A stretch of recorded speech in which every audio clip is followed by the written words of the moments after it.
Si Bugs, bibigyan natin si Bugs ng pagkain. Tingnan nyo guys, itatago niya yan. Saan na yun? Tatago niya yan. O, tingnan nyo.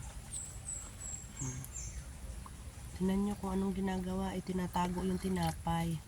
Ano kaya ang purpose niya doon? 3 na yung binigay ko, 3 tinago niya. O, tingnan nyo, inuungad ng uso niya. Binabaon niya doon sa sa lupa, tinatakpan. Ayun, nakikita pa yung puti. Ayun o. Ayun yung tinapay niya. Diba? Tama. Nanghihingiin naman siya. Tapos, tingnan mo, saan niya dadalhin yan? Itatago niya na naman yan.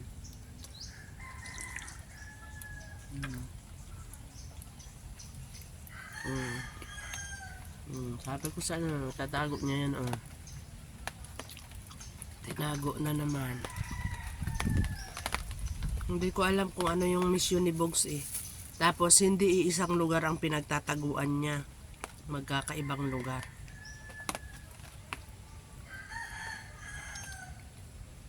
Ayun guys, umuulan ngayon dito. Yung mga dahon ng gabi, ang daming hamog, daming basa ng ulan. Tapos na siyang magtago. Dito ka na naman. Tapos na niya itago yung tinapay. Hihingi na naman siya. Hindi ko alam kung babalikan niya ba yun o talagang nakatago na lang. Mamaya aabangan natin. Ayan guys. Ayan yung kamansi. Ayun o. Ang dami palang bunga. Ayun. Kaya pala ayun o, nalaglag. Papa! Ito o, nalaglag. Hinog ba yan? Baka ako'y mahulugan. Hindi, meron pa. Ayan o. Kamansi. Gagawa kami ng kubo namin na maliit. Silungan pa lang, hindi pa kubo. Sisilungan pa lang namin. Tingnan natin yung kamansi guys, kung ano yung nangyari sa kanya. Kasi nahulog siya eh. Aray ko. Yan. Ang dami pala niyang bunga. Wait lang ha. Ayan guys, bulok na siya, nalaglag. Dahil bulok na siya, ang ginawa ko, kinuha ko yung buto niya. Kasi yung buto niya pwedeng itanim. Pwede ring ilaga. Masarap tong ilaga. Kaya ilalaga natin mamaya pag uwi. Ayan guys, magagawa tayo ng kuhanin natin yung ng kamansi. Yung kanyang mga buto.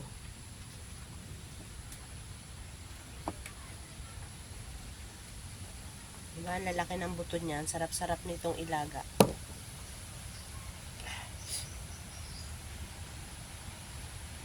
Kasi nalaglag siya, kaya bulok na kasi siya, oh.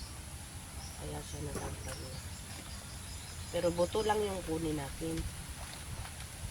Kaya pala maraming nasibol doon ng mga may buto na ganito. Kamansi pala yun. Bog, salis dyan, Bog. Sali ka dito. Papasaway ka na naman dyan. Ka dito, dali. Huwag ka dyan sa ginagawa ni Papa.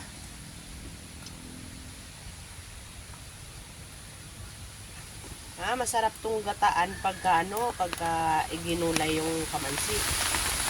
Alam nyo ba magulay nito guys?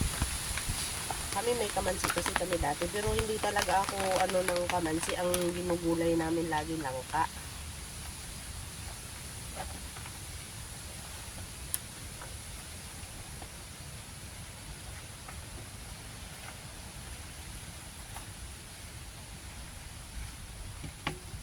Laging langka ang ginugulay, hindi kamansi. Ayan guys, yung buto ng mga kamansi, excited na ako kainin siya. Kainin. Gusto ko na siyang ilaga. Paborito ko kasi yung mga buto. Pinaka-paborito kong sa ganto, mani. Tsaka almond. Ayan, gusto ko yung mga ganito. Sarap, ang sarap niyan. May nagtutok-tok na naman doon. gagawa na naman si Papa ng kubo. Kubo ba ng kubo? Excited na sa kubo.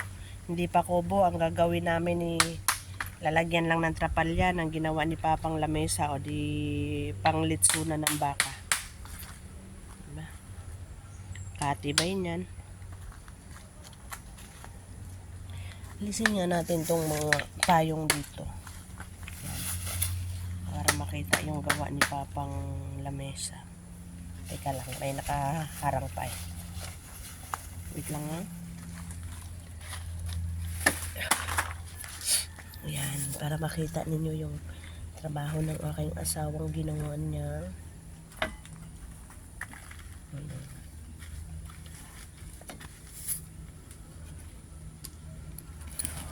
Ayan. So, ito na yung kalabasan. Yan, ang gawa ni Papa na lamesa. O, diba, ang ganda-ganda. O, diba, ang dami-daming laman yung lamesa namin. Tapos, gagawa na naman siya ng trapal. Paggawa namin, lagay ng bubok dito. Yan. Sarap na magtanim ngayon, guys, kasi naulan na siya. Yung kamansi, akalain mong marami pala siyang bunga. Tingnan nga natin, guys. Samahan ko nga ako. Dito tayo dadaan kasi baka madulas doon. Maghahanap ako ng mga bunga ng mga bungang kahoy. Wala akong gagawin ngayong araw na to eh. Maghahanap lang ako ng mga bunga. Yung puso ng saging. Yung saging ang natukuran na kasi baka matumba na siya. Tingnan natin yung kamansi na sana. Nakakasilaw naman kasi. Ayun, may bunga dun. Nakakasilaw, guys. Hindi ko sa inyo ng maayos kasi masilaw nga. Ilan ba yung bunga?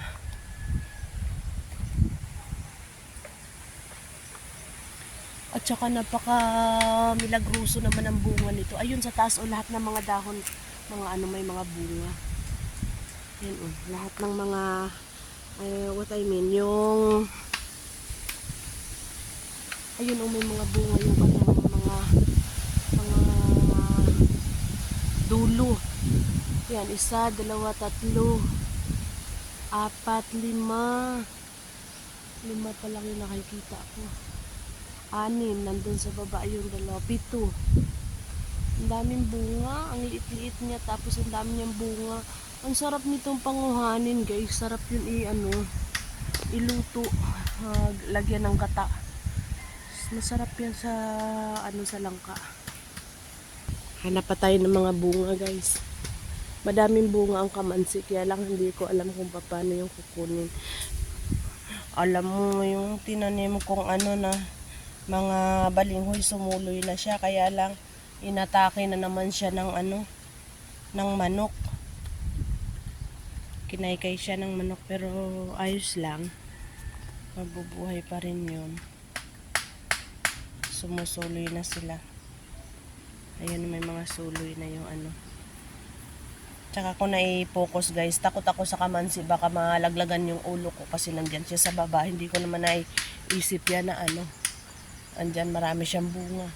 Kung hindi ko nakita yung laglag, hindi ko makikita na madami siyang bunga. So, hindi ko alam kung paano namin yung kukunin. Yan. Dito naman yung suha.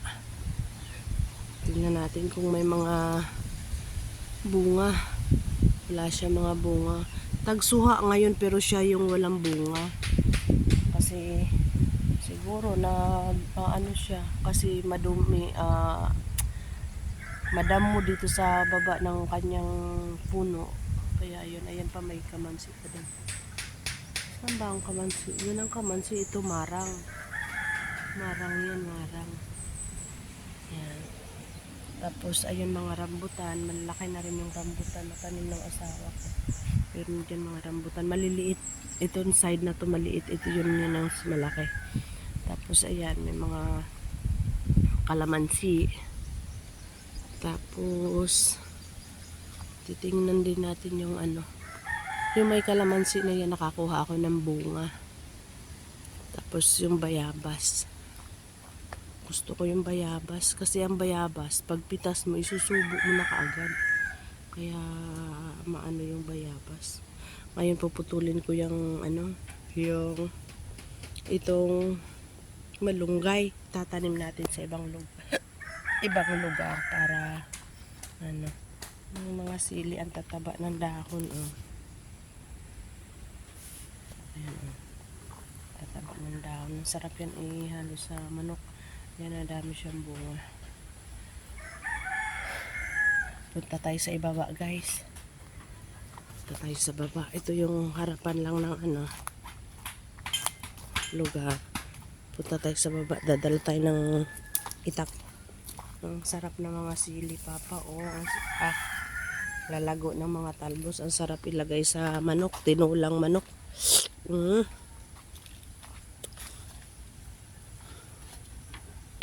Tara, samahan niyo ako. Gala tayo sa baba. Ayan, dito. Mga gabi mamaya. Bubunutin ko yan pagka pinayagan ako ng asawa kong magkalkal ng mga gabi. Kasi ayaw niya muna akong gawa nga yung sumakit yung tagiliran ko. Na 4 na araw na ngayon, nasakit yung tagiliran ko. Pero ayan, inaatake ako ng sakit. Sobrang sakit sa gabi. Ayan, bunga ng saging. Hindi ko alam kung pero hindi pa yun kasi maano pa yung niya. Sampalok, sana mamunga na yung sampalok para may tsaka itong duhat. Hindi pa. Yung mga duhat. Ito, yung ginawa ng asawa ko. Kasi yung dragon fruit, wala siyang makapitan. Kaya nilagay niya yung puno na yan ay mga poste. Yung langka. Ayun yung yung tawag nito, yung marang na yan. Kaya lang wala pa siyang bunga. Sana mamunga na siya. Pabubungahin ni Jesus yan ng marami. Tapos tingin tayo ng mga saging. Maraming saging akong nakita, yun pa may saging pa. Kaya lang hindi pa siya hinog, guys. Meron ditong isa na malapit na. Sayang yung mga saging na Kaya lang may mga tanga nga kasi yung saging. Kaya hindi na ako nanghihinayang na maputol sila ay masunog. Ayan, malapit na. Hindi ko alam kung may hinog na. Gusto ko kasi pag nagtiba ako may hinog na. Wala pa kasi siyang hinog. Ayan, maraming manok. Naubos na ng manok yung tiniba ko nung nakarang linggo. Naubos ng kainin. Maraming bunga. Saan ang bunga nito? Wala na. May bulaklak na naman yung pero yung bunga niya nasaan na? May bunga to naputol. O baka kinain na ng ibon.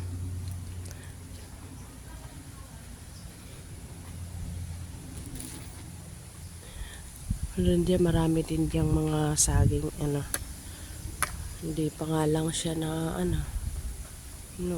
natin yung yung paminta.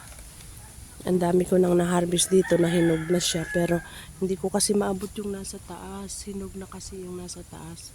Napakalambot kasi ng nito, guys. Yung kanyang sanga.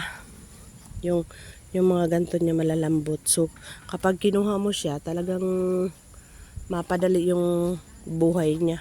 Madali siyang mamatay kasi madaling yung mga sangan niya, dahon, ganyan. Ito ililipat natin to kung kakayanin pang ilipat.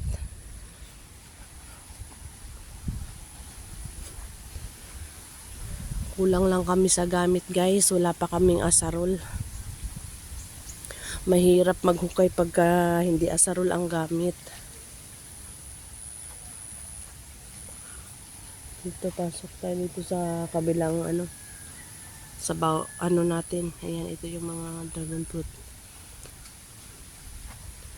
Tingnan natin kung may tingnan natin yung langka natin, guys, dito.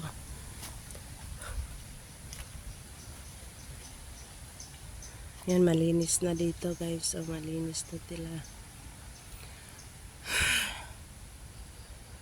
Ang sakit ng tiyan ko, kaya lang ayokong magtigil sa bahay, pero ayan, may usapan kami ng aking asawa na pag nandito daw ako, isasama niya ako, pero wag ako maglilikot. Nagagawa siya doon ng aming masisilungan pagka umulan. Ito ay marang. Ito ay marang, itong puno na ito na natumba. Yan ay marang. Sayang nga ho natumba siya.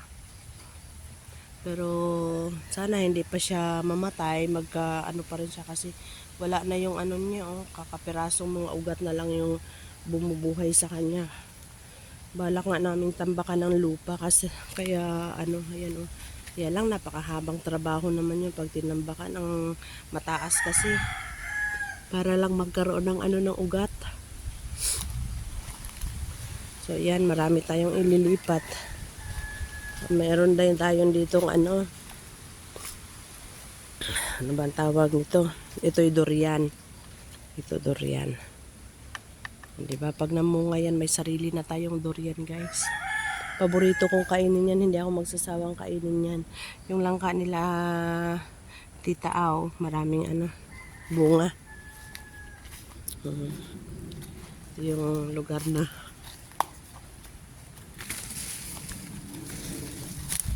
ay manguha pala ako ng itong mga San Francisco, itatanim ko doon sa harap ng namin. Tika lang guys, tayo, manguha tayo. Ito naman isang lang to. Tatanim natin to doon sa harapan para maganda yung ating harapan. Ayan. Manguha tayo ng mga ganito.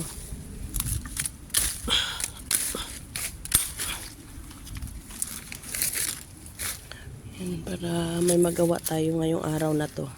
Madali naman to siyang mabuhay, guys. Saglit lang to mabuhay. At saka ito, tutubo naman to ng tutubo. Kaya hindi tayo mag-aalala dito na mauutas siya. Hindi siya mauubos kasi guys, meron pa siyang puno at tutubo pa ng tutubo yan. Hindi pwedeng hindi siya tumubo. Yan, pagka tumubo na yan, edi mas maganda na yung tubo niya. Kasi dadami na siya. So, manguha pa tayo sa iba, guys. Dalhin muna natin to. Yan talaga. Alam mo talaga pag nasa bukid kayo, no? Alam mo paano manguha. Ano mong gagawin mo. Yan, madami na to. Pero kailangan pa natin dagdagan to, guys. Hakutin natin to.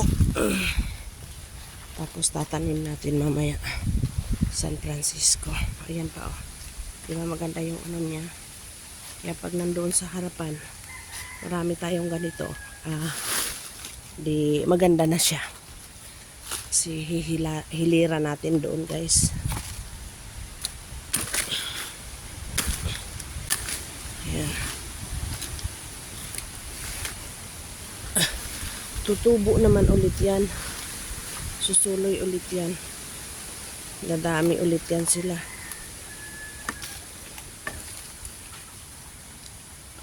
Mas maganda nga yung pinuputulan sila para sumuloy sila na sumuloy.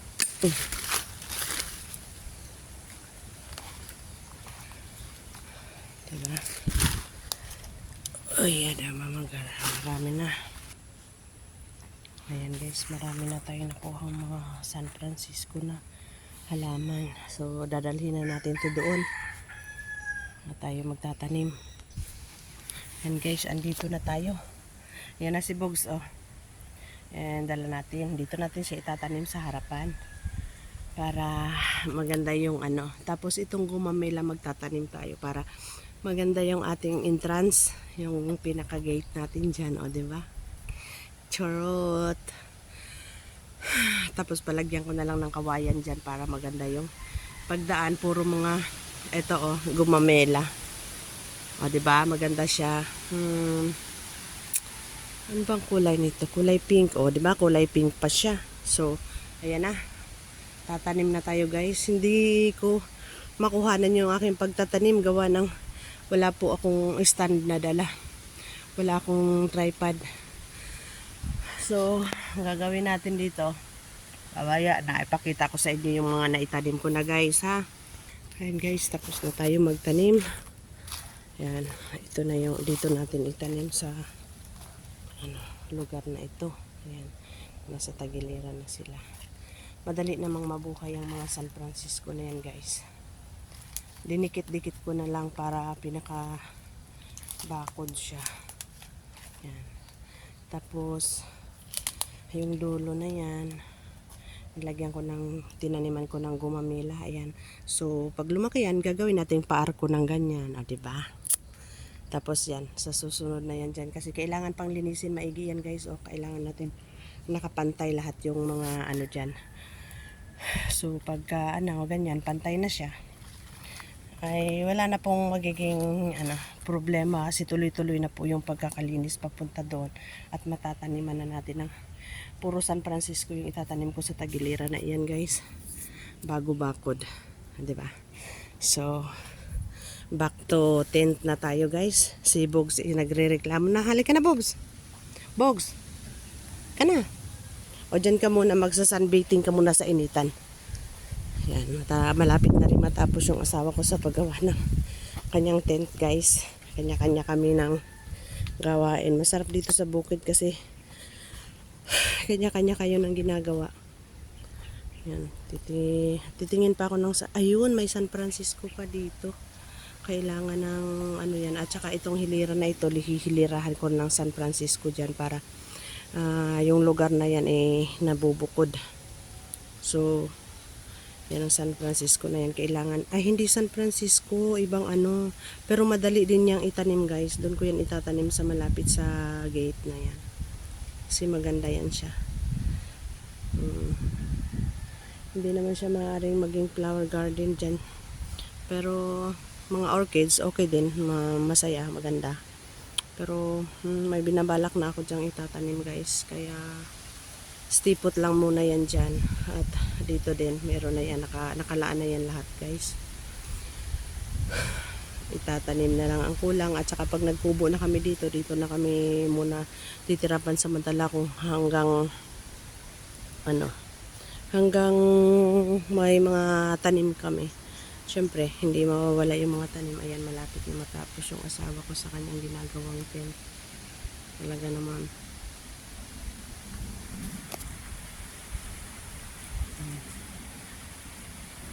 tumaas na yung tent niya kasi kanina mababa lang yun. So tinaasan niya guys. And mataas na siya. Aray ko. Nagre-reklamo na si Bogs kasi yan, kukunin ko yan, itatanim ko yan doon. Hindi muna ngayon. Pag-iisipan ko muna kung saan siya ilalagay. Ayan, dito na naman tayo. Pahinga muna tayo sandali. Sandaling kasama ka.